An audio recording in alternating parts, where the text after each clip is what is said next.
So along those lines, though, the reason why I find that really interesting is one of the problems I have, and if people have been seeing my Twitter recently, they'll understand this, is that we have all these people in the space of journalism who are here for reasons that to me are alien. Like they're here for clout. They're here to make money. They're here just to get a name. They're here to step on people. They're here to become friends with a pro player and have him clink a beer with them one day, and they'll do anything to get. And as a result, like I just said, they'll do anything to get that. Some of these people, like not anything in all cases. One person will lie, one person will skew it, one person will only present one thing, one person will just bury a story at the request of someone. So as a result, one thing I think we have a massive problem with in journalism in general, but esports journalism is definitely included as a cross-section, is being a journalist isn't about the idea that you're like you are someone with moral superiority who's going to actually hunt out the evil people and show the things that are fucked and present things in a fair way. It's instead the idea that you might even use that as a mask, but maybe you're doing it for some other reasons and we won't find out until years into the game that you're that person who's doing it for a fucked up ulterior motive. So what I find very interesting about your case is, from your origin story, it's clear that unless you were going to violate who you were there, you were coming into the space to do some of that, right? To clean it up a bit, to be a person of integrity, not to just, make up stories for hits and stuff. Yeah, it started out as, man, we have, I follow some traditional sports and we have all these great beat reporters who kind of fill you in on what's going on in between the official announcements or when a season starts or, when you get to the next game. And I thought, I follow these guys in traditional sports, but we don't really have that in Counter-Strike. And that's all I really focused on. I'm aware that, Richard and others had done things in League of Legends and other places prior to that, but I was specifically focused on Counter-Strike because that's where I come from. And at first it was, I'm doing these news updates, then here's a clear need because I want it. And I think I could do the job.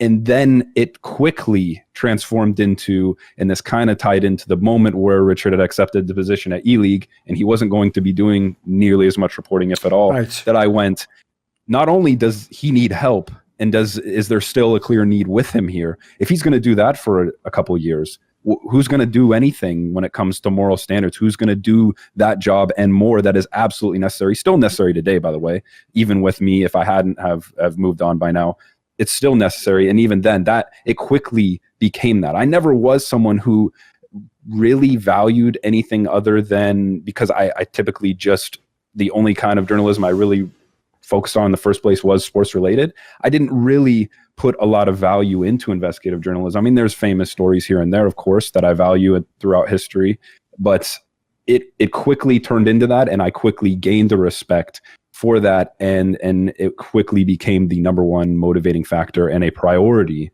because not only because of the lack of it, but also just because the industry still, even to this day, being so evergreen and Wild West in a lot of areas, that people can get away with so much. You can get away with almost anything, even though everything on the internet's there forever. There's still so much that people get away with to this day, and especially then, that yes, that became what drove me over anything else by far. I'm sure people are aware that I've often said, just kind of because I think it's a pithy statement, I've been on the internet for 20 years working in this field. I've been on Twitter for 11 years. I posted, I don't know, something mental like 100,000 tweets now. So the amount of words I must have poured on the internet is mental. And I always say to people, there's not any proof anywhere, literally, that I've ever lied. Now, when people hear that, right, you even get people who just instantly get triggered and go, so what? It's like, go on then, you show me your record. Go on then, homie. Someone else in the industry who wants to think that's not a big deal. I'll tell you what, how many lies have you told? Publicly or privately? So what I'll ask you is this, right?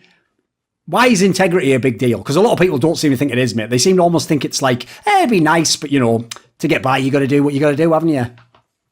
To me, I mean, I don't know if it's how I was raised or upbringing. I don't know what goes into it, but there's something about me that from a very, very young age that I was taught just how valuable and incredibly important it is to not only loyalty, but just integrity and being honest, and just the value of being a trustworthy person. It's just kind of something I naturally, I guess, inherited. I wish I had like a better story for it, but it's just something I've always valued way before I did any kind of work, clearly as a child, all the way up into that point. And I also remember being told that if you just constantly, you tell the truth, whether it's the truth people want to hear or not, it is so much easier to remember your truth than it is to remember all the lies you've told. If you're a person who's lying your way in and out of every scenario, the amount of things you have to remember and then the stress and anxiety that is created from that, it creates a world that a lot of people absolutely will not enjoy living, especially if you're depending on whatever it is you're lying about for, to pay your bills. If it's something that you're doing professionally, say in esports in this industry, and a lot of your work revolves around all these lies you told individual people, to have to try to remember those, it's draining, and it's not something that I ever find as interesting to me. I don't see how there's really much to gain. Sure, I could have gained more in different areas by lying. I could have said, how many times I'm going to give up a ghost here for someone who's doing investigative journalism. At any point in time, I could have tweeted anywhere I could have put it in an article. I could have tweeted, I heard that this is going on between two teams, using my best educated guess from being in the industry for a while, and no one would have been able to call me out on it, because I could say, well, I've just heard from sources. I can't tell you who they are. And I could have done that at any point, but I didn't. It's way, because then you have another lie in the back of your head that you have to remember. Oh, you said this. And then, that opens up all these different areas 6 months down the line where someone can come along and say, well, didn't you say this? And you can end up contradicting yourself, and there goes your trust. There goes your your reputation you've built up to that point. So I think just from what I inherited growing up, I don't know from where, I realized that if I start off early, I burn bridges, I lie about a few things here and there, if that catches me out down the road, then all of this will have been for nothing. So it never seemed worth it. And it just, as I went and worked through up to the point that I got to, it became more apparent to me that I'm thankful that was the path I took. I have to say as well, even though, as you pointed out there, definitely in the short term, there are gains. There's literal just gains in a moment where you can get all the things that people want, the fame, the money, the power, blah, blah, blah. Even though in the short term, there are gains, without sounding like some sort of fucking after school special, it actually isn't worth it in the long run. And the reason why is this. I want to get your take if you had a similar experience. What I've noticed is, when you're someone who lies and fucks people over, that works with a certain type of people. Yeah, there's no honor among thieves. Other people who do that as well go, yeah, I guess I do that as well. So whatever, maybe they don't mind, right? But this is the problem. People who have integrity hate people who don't have integrity. So as a result, when someone does this, they also counter signal to everyone who has integrity, stay the fuck away from this guy. This guy's full of shit. And what I've found is, as many people get pissed off at you saying the truth, most of the time, those are the people you wouldn't really want to work with or be supported by anyway. And every time it happens, there will be a few people who will just come out of the woodwork in the industry. You might not even have known them, who basically now they fuck with you heavy and they didn't even know you before, or they just knew you a little bit. And that now signals to them, this, in the same way as the other guy counter signals, this signals to them, this is the guy to work with. This is the guy I'm going to tell the truth to. This is the guy to take my story to. Has this been your experience? Absolutely.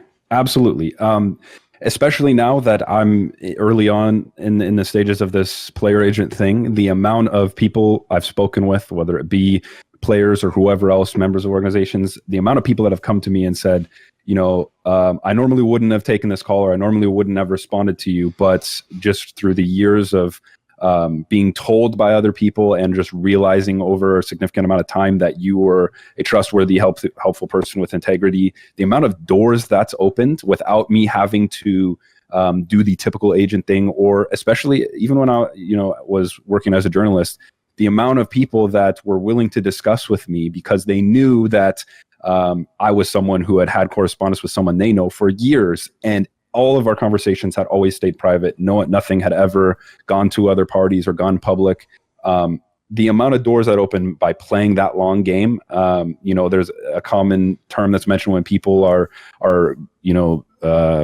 building their lives as adults, is to delay gratification. Delaying that, instead of burning that opportunity by having a piece of information early to build that trust and build that relationship and have that pay you back long term, it's worth its weight in gold. There's no price you can put on that. And I do recognize with people who are either new to the game or are doing this, but are on their own paths, I do see moments where I can tell that they are using that little short-term piece of information, where if they would have held on to that and they would have maybe sat on a story, you know, the countless stories that I sat on to preserve a relationship because I knew they would be beneficial long-term, incredible. And when I was starting out early, it's not like I came to you or to other people who ended up, I realized they respected my work. They started following me. They started sharing my work.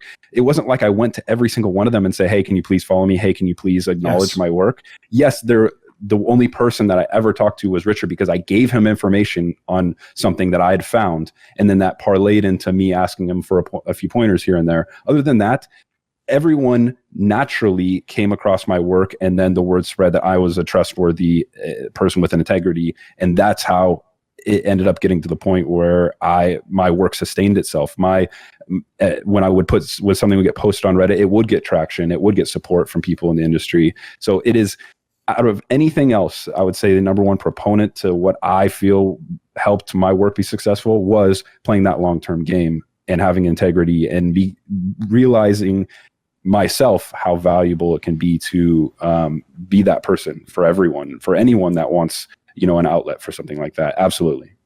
When you said earlier that obviously, as any insider could in the space, you could easily make a tweet where it's like, I'll give you an obvious example. You could make a tweet right now that's like, oh, you know, maybe this isn't even the last roster change for OG, and then I think actually these two players might be on the horizon for them, you know, because essentially you can even just guess, like, well, how much money do they have, who might be available, who would want to go. And in that scenario, by the way, me and Richard do it all the time about the numbers. We just make it clear we're speculating, you know, sometimes we get lucky, we even nailed it where we didn't know the details, and we weren't even just, you know, so it wasn't that we just couldn't reveal it, we really were guessing. But I'll tell you one thing that always is disturbing about that. That's where people do think we are all liars. Because that's where not only will the fan, of course, if they don't want it to be real, say this is a lie, but more disturbing to me is when not only will pro players just openly say you're lying when you're telling the truth, but sometimes they'll do it when it's just because they're friends with the player you're talking about. Or the craziest ever is, I've had it happen where the same player was my source who said that. Like they just outed me because they also wanted, like it's like I didn't realize they wanted to save face and have me publish the story. So how do you deal with this? Because I have to say, those are the ones where it's the reason I don't go into the roster move and the investigative side as much, because I just find that is like, I put it this way, it's not like it's discouraging because I don't do it for validation in that sense, but it's certainly disheartening. You know, you just think like, fuck, so I'm the one telling the truth and now I'm branded as the liar. Like, how do you deal with that? Because it happened to you a lot, mate.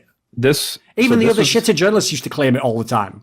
This was a battle, you know, I would say maybe not a constant battle, but for a majority of it was a battle, because I'm someone who I don't think it's arrogance. It's more just self-confidence. And I'm someone that if you say something about me that is either insinuating I'm a liar or basically something that is dishonest, and you're ruining my integrity, my natural response personally, whether it be because I'm competitive or whatever reason, or just wanting to defend myself, my natural reaction is to, I'm going to dunk back on that person, or I'm going to defend myself. Sure. And or I'm going to one up it. I'm going to raise the bar or whatever.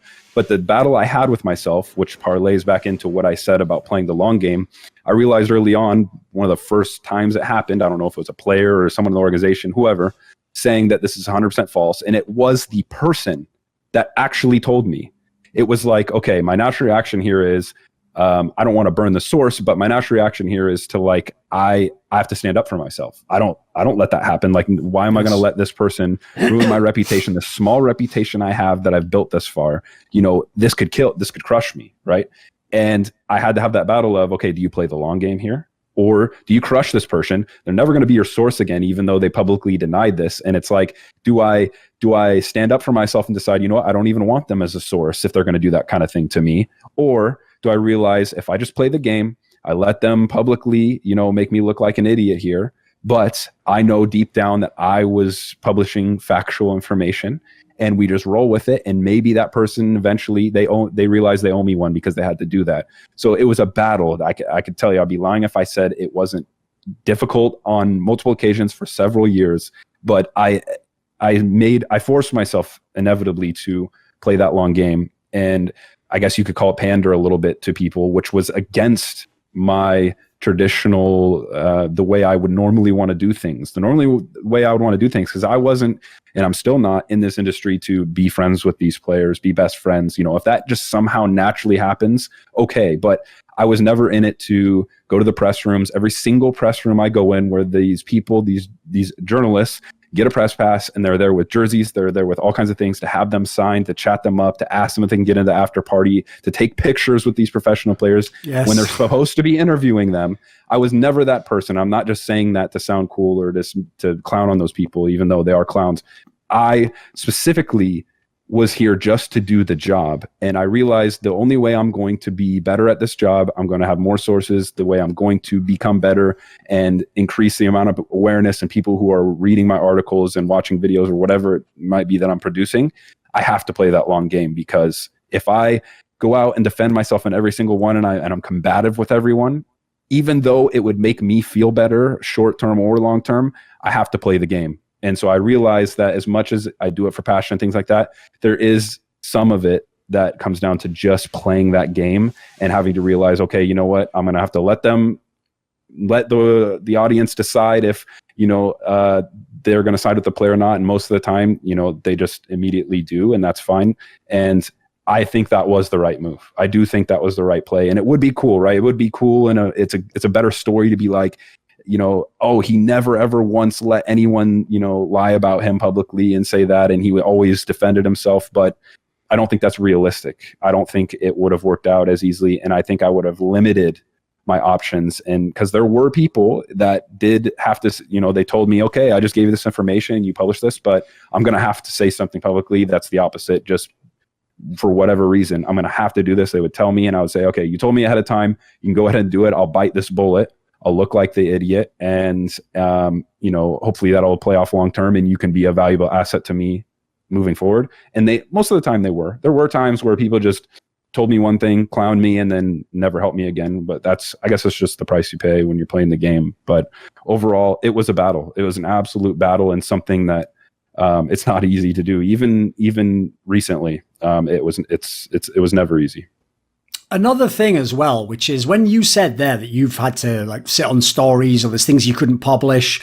Another thing, that the way I know the hack journalist is they're the ones where they've never had to say that. They've published almost every story, like every single thing that came across their desk. Basically, I always used to use the analogy. I don't know if you know, like this classic movie, Touch of Evil, the Orson Welles one, where he's like a corrupt cop, basically. In this movie, the premise is Orson Welles does an amazing performance as a cop who's corrupt. But the idea was he started as just an amazing cop. He was a guy where when he wasn't so fat and he wasn't an alcoholic, you know, he was just one of the best cops. And he even was one of those guys, it's like an old school, almost like film noir type, you know, boiler type, plate type feeling, you know. It's one of those ones where the premise is he even has, you know, like he gets a twinge in his leg if, you know, he knows that this is the guy or whatever. But here's the problem. Because he's older in his career, he turns to the dark side. And the dark side isn't, you know, you're just evil. What the dark side is when he's right, and his instincts are this guy is the criminal, but he doesn't have the evidence to take them down, he forges the evidence. Yeah. Now, listen, we all know what that philosophy is. It means justify the ends. It's like, right, this guy is criminal. I know he did it,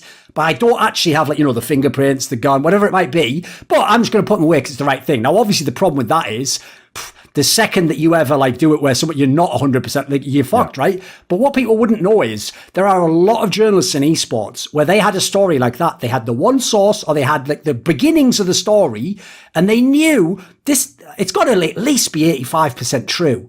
But the difference is, whereas some of the people, you, Richard, they'd verify it. They'd find another way to verify something about it. They'd maybe wait a little bit to check, like, you know, he wasn't just baiting me here. He's not just going to everyone with this story. Eventually, there are ways to vet it so that when Richard says he has like 100% success record, he does. Like, if anyone out there claims it, yeah, but what about this one? That's just one of those ones like before that we were talking about where people have to pretend that they lied and they didn't. Like, he has a 100% record because he doesn't go on board with it. Like, if you only knew the stories this motherfucker sat on that other people published when they didn't have the sources, and he just sat on it because he's a man of integrity. Like, in that scenario, right, has that been something that's happened much to you? Because I know the times it would really disturb me was where I would have someone come to me, one person, could be a player, owners were notorious for this, and they would earnestly tell me a story, But the problem is I could never vet it. I couldn't get a player on record. I couldn't get another owner. Yep. And so I never personally ever published one of those stories or ever revealed that info because I always was concerned, listen, if this guy really is just trying to play me and show that I'm full of shit, he's going to have me. That's it. All they need is one time and you're done. So I know it sounds like a really fringe case, but with how many roster moves you've been dealing with, this must have happened plenty of times. There must have been some fake shit and some things dangled out there or things that like maybe were true, but you just couldn't, if you do your due diligence, get the story out there. Tell us about this.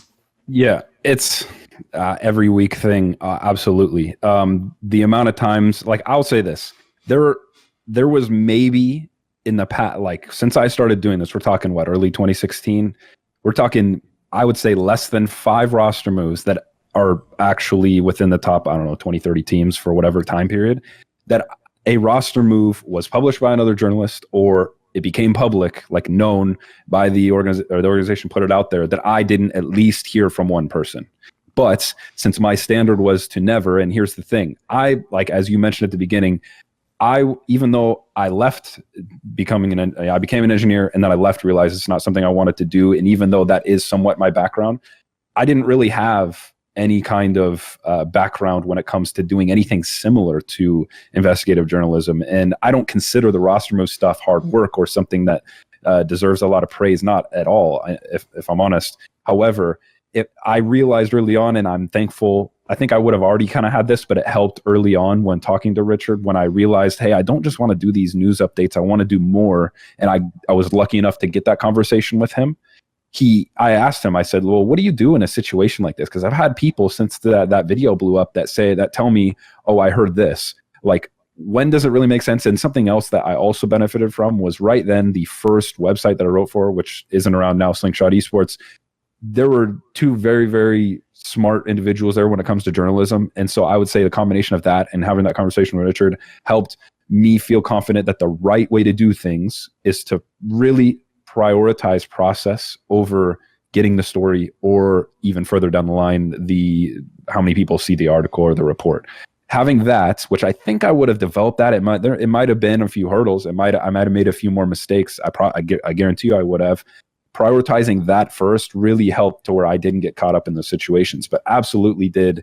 I have on a weekly basis, someone come to me, they tell me, this move is going to happen, or not only that this move is going to happen, but this company is going to go under. Like, I'll give you an example. Yes. Recently, I was told by somebody in early December, that the North organization, which is now defunct, they don't have a team. I was told in early December, I just saw papers that they're going to be dissolved. They will not be no more when it comes to 2021, whether it's a month or 2 months in.